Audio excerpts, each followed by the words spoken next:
কামারহাটিতে জগন্নাথ মন্দিরে পুজো দিয়ে প্রচার শুরু মদন মিত্রের। কামারহাটিতে তৃণমূলের প্রার্থী মদন মিত্রের নাম ঘোষণার সাথেই কামারহাটি জগন্নাথ মন্দিরে পুজো দিলেন। পুজো দিয়েই রঙের তুলি টানে নিজের নাম দেওয়ালে লিখে প্রচার করলেন এবং ভোটে তিনি জয়লাভ করবেন এমনটাই আশাবাদী তিনি আশাবাদী। কর্মীরা বাজি ফাটালেন। কামারহাটিতে মোটামুটি উন্নয়ন হয়ে গেছে, বাকি তিনি করে দেবেন। কামারহাটিতে সিপিএম প্রার্থী মানস মুখার্জি কামারহাটিতে ভোট প্রচার করতে এসে বলেছেন, ভোট লুট হলে চোখে চোখ রেখে কথা হবে। তার প্রশ্নে মদন বাবু বললেন, মানস বাবুর চোখ আছে তো, মানুষ চোখ নামিয়ে দেবে, এটাই এখন দেখার।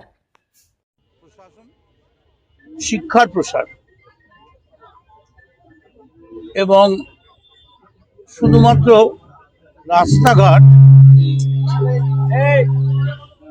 রাস্তাঘাট এই যে আমাদের পাড়া আমাদের সমাধান, তাতেই যা রাস্তা হয়েছে 5 বছরের কাজ করে দিয়ে চলে গেছে।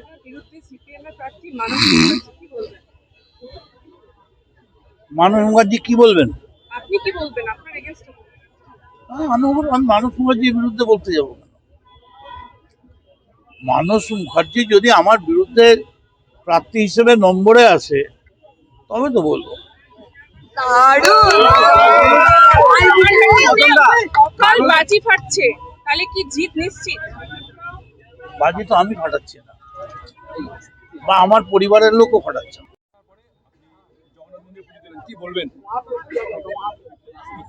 প্রথমে এটাই বলবো যে পশ্চিমবঙ্গের মানুষ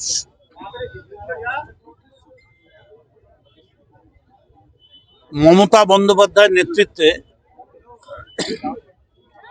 আবার একবার তৃণমূল কংগ্রেসের সরকার নিয়ে আসার প্রচেষ্টায় জয়ী হলো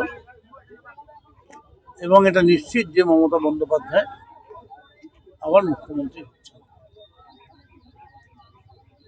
আমাকে প্রার্থী করার জন্য আমি মমতা বন্দ্যোপাধ্যায় এবং অভিষেক বন্দ্যোপাধ্যায় সহ দলের সমস্ত নেতৃত্বকে ধন্যবাদ, আমার আন্তরিক অভিনন্দন জানাচ্ছি। দলের যত কর্মী আছে সমস্ত কর্মীর কাছে আমার আবেদন, আপনারাই দলের সম্পদ, এমনভাবে ভোটটা করুন যাতে মানুষ বলে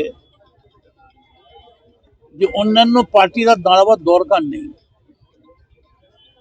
এই যে গুন্ডা পার্টি একজন মহিলা মন্ত্রীর বাড়িতে ভাঙচুর করে দিল, রবীন্দ্রনাথকে কখনো তারা সান্যাল বলে ফেলছেন, মিছিল বেরিয়ে যাচ্ছে নেতার সামনে পেছনের ল্যাজ দিয়ে বিদ্যাসাগরের মূর্তি ভেঙে দিচ্ছেন। তবে মমতা ব্যানার্জি এবং অভিষেক ব্যানার্জি এটা দেখিয়ে প্রমাণ করে দিলেন যে ভারতবর্ষের তাবড় নেতৃত্বের দিকে। এই যে এসআইআর নিয়ে আমরা বলেছিলাম যে লড়েছি, ওরা অনেক টার্গেট করেছে, কিন্তু ওরা যা টার্গেট করেছে মমতা বন্দ্যোপাধ্যায় সেগুলো আগে বুঝে ঠিক সেগুলোকে যেখানে যা বসাবার দাবার ঘুটির মতো বসিয়ে দিয়েছে। কামারহাটিতে কি ইস্যু নিয়ে মানুষ যাবেন? আপনি দীর্ঘদিন বিধায়ক ছিলেন, মন্ত্রী ছিলেন। কামারহাটিতে এমনি ইস্যু বলতে তো সেরকম কিছু নেই। কামারহাটিতে মানুষের সঙ্গে আমাদের একটা যোগাযোগ রয়েছে। কামারহাটির মানুষ শান্তি চায়।